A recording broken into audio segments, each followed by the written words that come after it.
Seekordse jalgrattamatka tegime koostöös Haabersti noortekeskusega. Sõitsime läbi kogu Haabersti rannajoone ning ühe küljega Harku järvest. Imetore oli koos väga vahvate Haabersti noorte ja Haabersti noorstöötajatega. Hästi vahva retk oli, hästi vahvate inimeste seltsis. Kuigi ilm oli päris tuuline, siis kõigil jätkus mõnusat matkameeleolu ja päeva teisest poolest tuul vaibus ja oli ka matkata lihtsam ja toredam.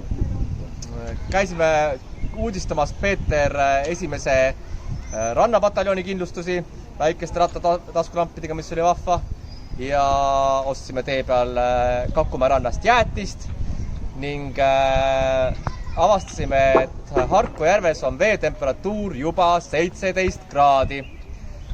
Aga aitab nüüd minu jutust, vaata nüüd järgnevatest videoklippidest ja fotodest, milline nägi välja meie seekordne retk koos ülivahva Haabersti